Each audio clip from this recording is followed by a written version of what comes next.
하나님의 나라는 인지가 가능할까요? 그러니까 우리가 하나님의 나라를 알 수 있다면, 그리고 하나님의 나라가 임하는 것을 우리가 느낄 수 있다면, 그 하나님의 나라는 어느 때에 임하고 또 어떻게 임하는가, 그것을 과연 우리가 인지할 수 있을까 하는 것입니다. 믿음을 가지고 살아가는 신앙인들이라면 하나님의 나라가 임하는 것에 대한 그 궁금증이 있으실 겁니다. 그리고 설령 믿음이 없다 할지라도 하나님의 나라가 임하는 때는 언제인가? 그리고 진짜 하나님 나라가 임하면 나는 어떻게 될 것인가? 그런 것에 대한 궁금증은 신앙인이든 신앙인이 아니든 누구나 가지고 있는 의문점입니다. 본문은 이에 대한 예수님의 대답입니다. 바리새인들도 하나님의 나라가 임하는 것에 대한 궁금증을 가지고 있었습니다. 그래서 본문 20절에 보시면 바리새인들이 예수님께 이렇게 묻습니다. 하나님의 나라가 어느 때에 임하나이까? 바리새인들도 성경을 알고 있었습니다. 바리새인들은 구약 성경에 있어서 굉장히 폭넓은 지식을 가지고 있었던 사람들입니다. 물론 예수님 시대에는 신약 성경은 없었습니다. 왜냐하면 예수님이 살아계시기 때문에 예수님의 복음을 담고 있는 신약 성경은 아직 완성되지가 않았던 거죠. 그래서 누구나 다 구약 성경을 읽고 그 말씀을 율법으로 준행하면서 살아가고 있었습니다. 그런데 바리새인들은 특별히 더 하나님의 말씀을 폭넓게 알고 있었던 사람이었고요. 말씀대로 살려고 부단히도 노력하는 사람들이었습니다.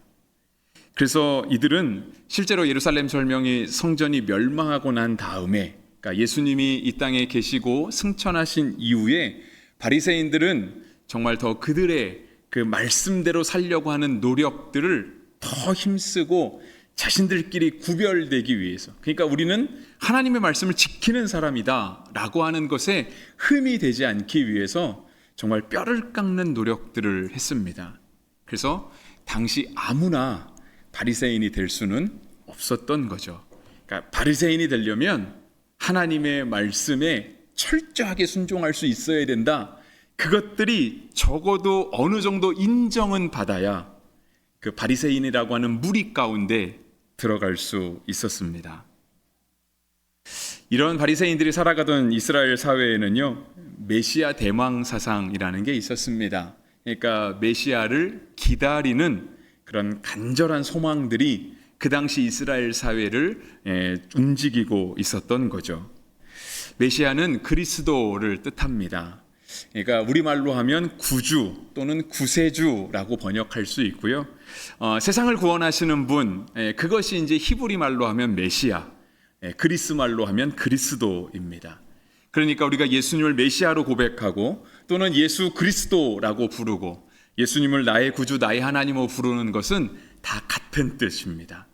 주님이 우리를 구원하셨다, 주님이 세상을 구원하셨다라고 하는 그 뜻을 담고 있는 거죠. 당시 사람들은 도리어 이런 마음들이 굉장히 강했습니다. 왜냐하면 로마의 압제를 받고 있었기 때문에 그렇습니다.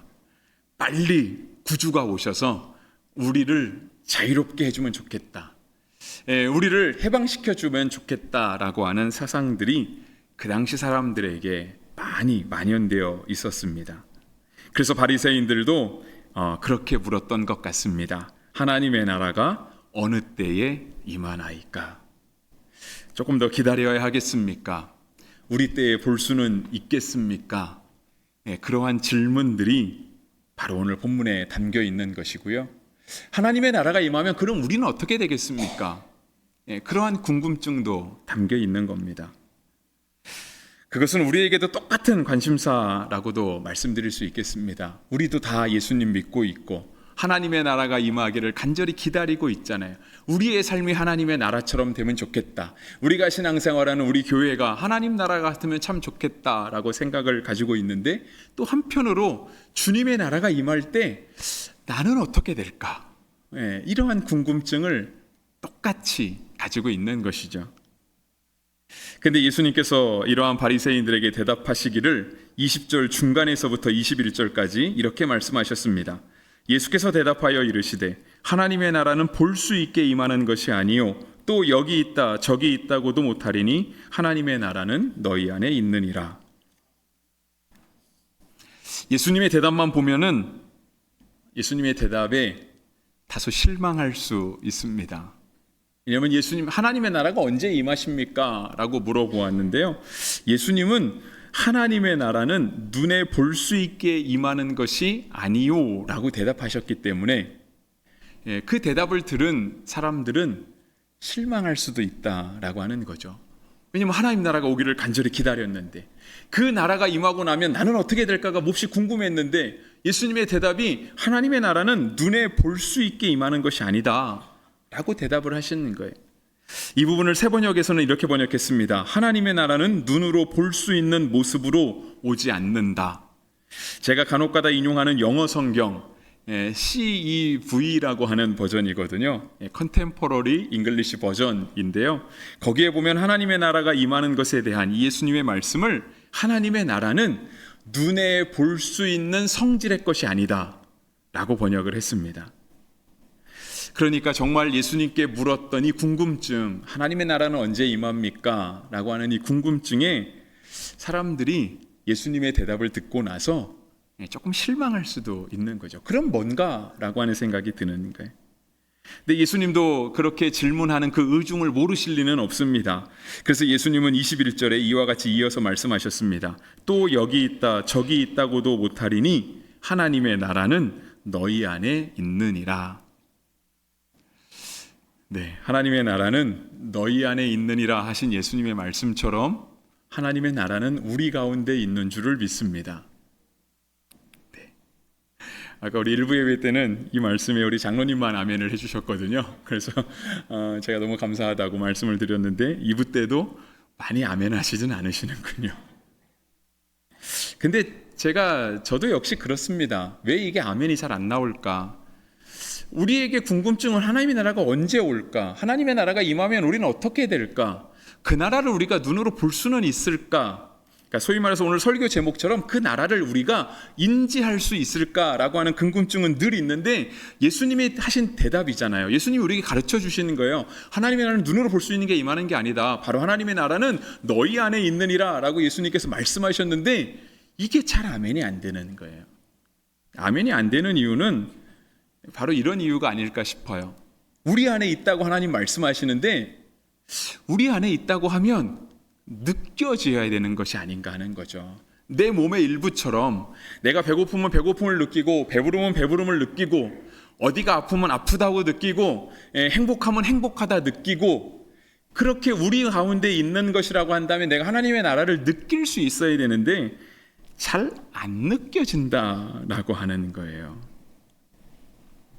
그래서 우리가 쉽게 아멘을 못하는 그런 이유가 아닌가 합니다. 그런데 그럼에도 불구하고 여러분 가운데 너희 안에 있다라고 하신 하나님의 나라, 그 예수님의 말씀을 정말 잘 아멘으로 화답하고 느끼고 있는 분이 있다라고 한다면 저는 그분들을 칭찬해 드리고 싶습니다. 왜냐하면 정말 신앙생활을 잘하고 계신 것이기 때문에 그렇습니다. 설령 이런 것들이 잘 느껴지지 않는 분이 있다라고 한다면 제가 여러분들에게 감히 말씀드리고 또 부담스럽게 말씀드릴 수도 있는 건데요. 그런 분들은 신앙생활을 조금 더 힘써서 하셔야 합니다. 쉽게 말하면 이런 겁니다. 우리가 운동을 하고 나면 건강해지는 것 같은 느낌이 듭니다. 그러니까 이제 어떤 분들은 이렇게 헬스장에 가시죠. 피트니스 센터 같은 데 가시기도 하시고 또 어떤 분들은 뭐 등산을 가시기도 하시고 뭐 수영하시는 분도 있고 뭐 걷기 하시는 분도 있죠. 뭐 여기 무장의 길이나 뭐 화명 생태공원 걸으시는 분들도 있고요. 근데 다 이유는 한 가지이지 않겠습니까? 건강해지기 위해서. 그래서 우리가 건강해지려고 운동을 하면 힘이 듭니다. 특히 이렇게 막 헬스장 같은 데 가셔서 막 내가 감당하기 어려운 무게를 드시는 분들이 있잖아요. 하고 나면 그렇죠, 막 너무 힘들죠. 심지어 막 그 숨도 차고 죽을 것 같은 그런 느낌도 듭니다. 저는 요즘 수영 안 하는데 옛날에 한참 수영할 때는 그런 생각이 있습니다. 우리가 보통 뭐 25m 레인, 뭐 15m 레인, 뭐 긴 데는 50m도 있는 것 같은데 50m 레인은 거의 없는 것 같습니다. 저도 잘 못 봤는데요. 가면 이렇게 뭐 내가 몇 번 왔다 갔다 해야지 이런 이렇게 결정을 하고 가잖아요. 내가 오늘은 저기를 총 몇 번 왔다 갔다 할 거야. 그러면서 이제 물속에서 막 어쨌든 원하는 대로 수영을 하지 않습니까? 뭐 폼이 망가져도. 근데 열심히 수영하고 나서 내가 다 갈 수 있을까 막 고민합니다. 여기서 잠깐 쉬어 말어. 근데 이제 마음에 결심한 게 있으니까 열심히 하려고 노력하잖아요. 근데 그렇게 딱 하고 나면 마음속에 왠지 뿌듯합니다. 내가 이걸 해냈어. 나는 그만큼 건강해졌을 거야 라고 하는 그러한 느낌을 받는다 하는 거예요. 하나님의 나라가 우리 안에 있다는 것도 같은 원리입니다.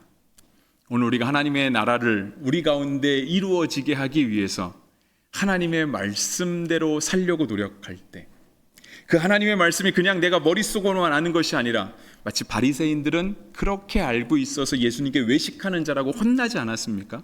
근데 그냥 하나님의 말씀을 내가 알고는 있어, 폭넓게 알기도 하고 신앙생활도 오래 하기도 했는데 그 말씀을 살아내려고 할 때, 진짜 말씀대로 살아야지 라고 할 때 겪게 되는 어려움 있지 않습니까? 진짜 말씀대로 사는 게 쉽지 않구나. 때로 말씀대로 살면서 고난도 겪기도 하고 자존심이 상하기도 하고 실제적인 손해를 보기도 하고, 그런데 그 모든 어려움들을 다 이겨내고 내가 말씀대로 살았을 때 나에게 얻어지는 그 어떤 성취감이라고 할까요? 그것이 바로 내 안에 하나님의 나라가 이루어지는 거죠. 내가 말씀대로 살았구나. 그 말씀대로 사는 게 진짜 힘들었는데 내가 그렇게 살아내서 내가 좀 믿음이 더 성장한 것 같고 정말 하나님 나라를 살아간다는 건 바로 이런 것이구나 라고 하는 것들이 느껴지는 것, 그것이 바로 예수님 말씀하신 하나님의 나라는 너희 안에 있느니라 라고 하신 그 가르침입니다. 그래서 우리가 정말 우리 가운데 하나님의 나라가 느껴지구나, 그런 것들을 잘 느끼시는 분들은 정말 말씀대로 살려고 노력하시는 분이에요. 하나님의 나라가 꼭 우리가 죽어서 가는 나라가 아니라 오늘 내가 살아가고 있는 이곳이, 나의 삶의 자리가 비록 꼭 다 평탄해서만이 아니라 꼭 내가 행복해서만이 아니라 말씀대로 살기 때문에 그래도 내 삶이 하나님의 나라를 살아가려고 노력하고 있구나 느껴지는 것, 하나님의 나라는 바로 그렇게 느끼는 거예요. 그리고 그런 게 느껴질 때 너무 좋죠.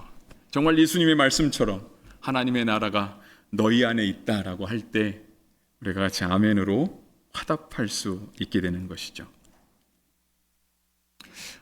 심지어는 하나님의 말씀대로 살려다가 실패해도 하나님의 나라는 우리 가운데 임합니다. 그러니까 우리가 실패했다고 해서 다가오는 하나님의 나라가 갑자기 오던 걸 멈추고 도망가지 않는다라고 하는 거예요. 하나님의 나라를 살려고 우리가 노력할 때 그때 우리가 너무 힘들다 보니까 정말 말씀대로 사는 게 참 쉽지 않구나. 그래서 때로 포기하기도 하고 넘어지기도 하고 중단하기도 하고 어떤 여러 가지 모양으로 우리가 말씀대로 살지 못하는 일들을 경험하기도 하는데, 실은 그렇다고 해서 하나님의 나라가 우리 가운데 오지 않는 게 아니라 도리어 실패하면 실패할수록 하나님의 나라는 우리 가운데 더욱더 선명해집니다. 저게 하나님의 나라구나. 비록 내가 그렇게 살진 못했지만 하나님이 원하시는 하나님의 나라를 산다는 건 바로 저런 것이구나라고 하는 깨달음이 우리 가운데 더욱더 선명해진다 하는 것입니다. 그래서 하나님의 나라는 말씀이 살아나는 그곳에 비록 실패하더라도 끝까지 포기하지 않고 하나님의 말씀을 붙드는 성도와 교회 안에 견고히 자리 잡습니다. 이어서 예수님은 하나님의 나라가 임하는 때에 대해서 이제는 말씀하시기 시작하셨습니다. 오늘 본문 말씀 22절에 있는데요. 22절에 특징이 있다라고 한다면 22절은 예수님께서 제자들에게 하신 말씀입니다. 그래서 22절에 이렇게 기록되잖아요. 또 제자들에게 이르시되. 근데 우리가 그 전에 살펴본 20절과 21절은요, 제자들에게 하신 말씀이 아닙니다. 바리새인들에게. 하나님의 나라가 언제 임합니까? 그것에 대한 궁금증을 가지고 있는 사람들에게 예수님께서 하신 말씀이고요. 22절부터 시작되는 말씀은 이제 믿음을 가지고 있는 예수님을 따른다라고 하는 제자들에게 예수님이 하나님의 나라가 임하는 때에 대하여 말씀하셨다 하는 거예요. 그러면서 이렇게 말씀하시죠. 때가 이르리니 너희가 인자의 날 하루를 보고자 하되 보지 못하리라. 네, 역시 실망스럽습니다. 그죠? 우리가 하나님 나라를 향해 가고 있는데, 하나님 정말 우리가 하나님 나라를 좀 어떻게든 봤으면 좋겠는데, 예수님의 대답이 그거예요. 너희가 인자의 날 하루도 보지 못할 거라고. 그러니까 오늘도 천국을 향해서 가고 있다라고 이야기를 하는데, 우리 때에 그 천국을 볼 수 없다고 하니 좀 실망스러운 것은 사실이죠. 그런데 예수님이 마치 그런 제자들의 마음을 모르시는 것처럼 23절에서 아예 못을 박으세요. 23절, 사람이 너희에게 말하되 보라 저기 있다, 보라 여기 있다 하리라. 그러나 너희는 가지도 말고 따르지도 말라. 행여나 사람들이 와서 우리를 미혹하면서 너가 못 본 거지, 하나님의 나라가 저기 있어, 너네가 미처 깨닫지 못해서 아직 생각하지 못한 모양인데 하나님의 나라가 저기 있어, 내가 가르쳐 줄게, 이러한 사람들이 일어난다라고 하는 거예요. 근데 예수님의 말씀은 단호하죠. 가지도 말고 따르지도 말라. 여러분, 예수님이 승천하신 이후로 정말 우리 교회 안에, 기독교 역사 안에 이런 사람들이 수없이 많이 일어났습니다. 어떤 사람들은 그런 얘기도 합니다. 재림 예수가 대한민국에 가장 많다고. 늘 우리를 미혹하는 것이 있습니다. 하나님의 나라가 저기 있다, 너네가 몰라서 그래, 근데 나는 알거든, 너희가 모르는 진리를 나는 알아, 같이 가면 알 수 있어. 우리를 미혹하는 세력들이 얼마나 많이 있습니까? 그래서 이단에 넘어간 사람들도 많이 있고요, 그래서 와야 된 교회도 많이 있습니다. 그런데 예수님은 아주 명확하게 말씀하세요. 가지도 말고 따르지도 말라. 그러면서 예수님께서 하나님의 나라가 임하는 때에 대한 전조 증상을 24절에서 말씀하십니다. 번개가 하늘 아래 이쪽에서 번쩍이어 하늘 아래 저쪽까지 비침같이 인자도 자기의 날에 그러하리라. 그러니까 번개가 땅 치는데 이쪽에서 쳐서 저쪽까지 번개가 치는 거를 다 알 수 있을 만큼, 소위 말해서 모르는 사람 하나도 없게 누구나 다 볼 수 있을 만큼, 다 인지할 수 있을 만큼 하나님 나라가 임하게 될 것이다. 그러니까 여기 있다고 해도 가지 말고 저기 있다고도 가지 말아라. 마치 어떤 특정한 사람들만 아는 것처럼 그렇게 미혹하는 사람들이 있어서 나도 특별해지고 싶은 마음이 있다 할지라도 그런 마음들을 갖지 말고 그들을 따르지도 말아라 라고 주님이 말씀하시는 거예요. 그래서 저도 주님의 이름으로 당부합니다. 혹시 여러분의 삶의 주변에 이렇게 여러분들을 미혹하는 분이 있다면 뒤도 돌아보지 말고 관계를 끊으시기를 바랍니다. 다 예수님의 가르침과는 다른 사람들입니다. 하나님의 나라는 보편적인 나라입니다. 나만 특별히 아는 나라가 아니고요, 내가 너보다 더 잘하는 나라도 아니고요, 주님의 임하심은 번개가 이쪽에서 쳐서 저쪽까지 가는 거를 모두가 다 볼 수 있는 것처럼 보편적으로 일반적으로 임하는 나라, 그런 나라라고 하는 것이죠. 그러면서 예수님은 25절에서 정말 하나님 나라가 임하는 때에 대하여 예수님이 가르치고 싶었던 그 진리를 말씀하십니다. 우리 25절 말씀인데요, 같이 한번 읽어보겠습니다.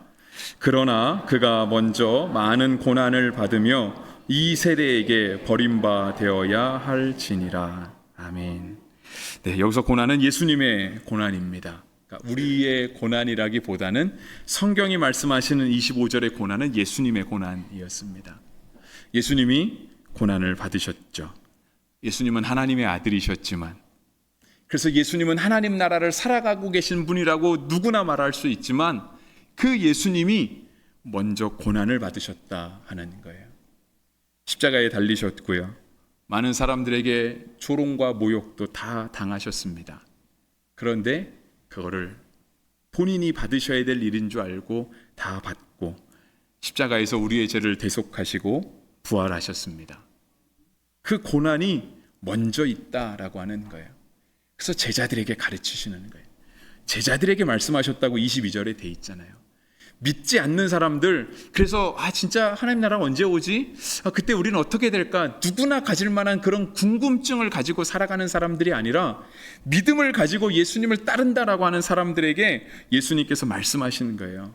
먼저 많은 고난을 받으며 이 세대에게 버림받아야 할지니라. 새한글 성경은요, 이 부분을 이렇게 번역했습니다. 이 세대로부터 쓸모없다고 버림받아야만 한다. 제자들에게 예수님께서 말씀하시는 거예요. 제자들이라면 감당할 수 있겠지만 우리도 감당할 수 있을까요? 왜냐하면 제자들에게 하신 말씀은 오늘 우리에게 하신 말씀이잖아요. 우리가 똑같이 받는 말씀이거든요. 근데 예수님이 제자들에게 말씀하시는 거예요. 너가 이 세상에서 쓸모없는 사람이라고 버림받게 될 거야. 근데 그게 반드시 먼저 있어야 된다고 주님이 말씀하시는 거예요. 여러분, 세상 사람들이 저에게 와서 야, 정명호 너는 세상에서 쓸데가 없어 라고 말하면 제가 어떨까요? 만약에 세상 사람들이 여러분에게 와서 여러분에게 손가락질하며 여러분 이름을 불러가면서 너는 세상에서 쓸데가 없어 그렇게 말한다면, 근데 예수님의 가르침은 그거예요. 그게 먼저 있어야 된다고요. 그 고난을 우리가 먼저 받아야 된다고 말씀하시는 거예요. 사도 바울도 골로새서 1장 24절에서 이렇게 말씀하셨습니다. 나는 이제 너희를 위하여 받는 괴로움을 기뻐하고 그리스도의 남은 고난을 그의 몸된 교회를 위하여 내 육체에 채우노라. 이 땅을 살아가는 수없이 많은 그리스도인들이 굳이 바울 사도만이 아니라 예수님의 제자도 마찬가지였고요. 많은 믿음의 선진들이 다 이렇게 살았습니다. 그리스도의 고난을 자기 몸에 채우는 거예요. 누구를 위하여? 교회를 위하여. 요즘 우리 장로로 또 안수 집사님으로 권사로 피택받은 분들 오후 저녁에 늦게까지 남아서 공부하십니다. 제가 첫날 수업하면서 성경에 대해서 말씀하시면서 제가 이 말씀을 이용해 드렸습니다. 우리가 교회에서 중직자가 된다는 것, 교회에서 일꾼이 되어지고 하나님 앞에 특별한 사람으로 인정받는 건 바로 이겁니다. 교회를 위하여 그리스도의 고난을 내 육체에 채우는 거예요. 다시 말하면 뭘까요? 오늘 내가 고난이 없어요. 그러면 하나님의 나라를 살아가는 거 아닙니다. 오늘 내가 너무 평안하기만 해요. 하나님 나라를 살아가는 거 아닙니다. 정말 우리가 예수님의 말씀을 제대로 듣고 제대로 따라간다면 고난이 없을 수가 없습니다. 예수님의 말씀 자체가 다 그렇잖아요. 듣기는 너무 좋은데 그렇게 살기가 너무 어렵잖아요. 살기가 어렵다는 말은 그렇게 살아가려고 하면 우리 가운데 늘 갈등이 있고 고난이 따른다라는 거예요. 이게 누구나 아는 진리인데 그래도 저는 평안합니다, 저는 아무런 고난이 없습니다 라고 말하는 거는 실제로 제대로 살지 않는다라고 하는 거예요.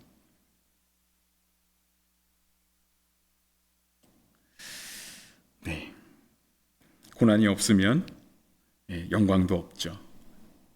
우리가 좋아하는 말씀 중에 로마서 8장 18절 말씀이 있습니다. 제가 읽어드리면 이런데요. 생각건대 현재의 고난은 장차 우리에게 나타날 영광과 좋게 비교할 수 없도다. 자막이 조금 다르죠. 제가 개역 한글로 읽어드려서 그렇습니다. 개역 한글로 읽어드린 이유는요, 그 부사가 있어요. 좋게 비교할 수 없도다. 우리의 초점 어디죠? 다 거기에 있어요. 좋게 비교할 수 없다고. 우리가 받는 영광이 얼마나 큰 줄 아느냐고. 다 영광에 집중. 근데 앞에가 있어야 뒤에가 있는 거 아닙니까? 전반부가 있어야 후반부가 있고, 조건이 있어야 결과가 있는 거죠. 고난이 먼저 있어야 됩니다. 고난이 없으면 하나님 나라도 없는 겁니다. 예수님이 우리에게 메시아와 그리스도가 되셨습니다. 그 당시 사람들에게요, 메시아는 언제 오나, 도대체 그리스도는 언제 오는 거야? 라고 얘기할 때 만약에 예수님이 고난을 받지 않으셨다면, 나는 하나님의 아들이니까, 나는 죽은 자도 살릴 수도 있고 나는 뭐든지 가능할 수 있으니까 나는 고난을 겪지 않을 거야 라고 했다면 예수님이 아마 우리의 구주로 고백되진 않을 겁니다. 그냥 그렇게 기록되겠죠. 예수님을 누구냐 물었을 때 사람들이 엘리야라고 대답하잖아요. 세례 요한이라고 대답하잖아요. 만약에 예수님이 고난을 겪지 않으셨으면 당시 사람들은 물론이고 우리도 그렇게 생각할 거예요. 그냥 엘리야처럼 위대한 선지자였어, 세례 요한처럼 그냥 회개의 메시지를 전하는 한 사람에 불과해서라고 우리도 기록할 거예요. 그런데 예수님이 그 십자가의 길을 가시잖아요. 그 고난을 당하시잖아요. 그렇기 때문에 그 예수님이 바로 나의 구주, 나의 하나님이 되신 거죠. 베드로전서 4장 13절은 이렇게 얘기합니다. 오히려 너희가 그리스도의 고난에 참여하는 것으로 즐거워하라. 이는 그의 영광을 나타내실 때에 너희로 즐거워하고 기뻐하게 하려 함이라. 말씀 마무리하겠습니다. 하나님의 나라는 내가 먼저 발견했다고 해서 내 소유가 되는 것이 아닙니다. 또는 내가 남들보다 먼저 달려갔다고 해서 들어가는 나라도 아닙니다. 옛날에도 그랬고 오늘도 그렇고 앞으로도 하나님 나라에 살아가는 길은 오직 예수님밖에 없습니다. 이게 요한복음 14장 6절이잖아요. 내가 곧 길이요 진리요 생명이니 나로 말미암지 않고는 아버지께로 올 자가 없느니라. 하나님 나라를 살아가는 길은 오직 유일하게 예수 그리스도 그거 하나밖에 없어요. 근데 그렇게 가르쳐 주신 예수님이 오늘 우리에게 말씀하시는 거예요. 하나님의 나라가 너희 안에 있다고. 그냥 아무 생각 없이 호기심만 가지고 하나님의 나라가 여기 있다 저기 있다 요동하는 사람들에게 하나님의 나라가 임하는 거 아닙니다. 아니면 아무 생각 없고 뜻도 없이 그저 입으로 기독교인이라고 말하면서 그냥 교회에 출입하는 사람에게 있는 것도 아닙니다. 하나님의 나라는 고난받을 각오로 말씀대로 살려고 애쓰면서 나의 삶의 영역이 성령님의 다스리시는 영역, 나의 모든 삶은 성령님이 다스리시는 거야, 말씀대로 임죽여지는 거야 라고 그렇게 노력하고 그렇게 살아가는 성도와 교회에게 있습니다. 하나님의 나라는 믿음과 행함으로 사는 사람에게 충분히 인지 가능한 나라입니다. 기도하겠습니다.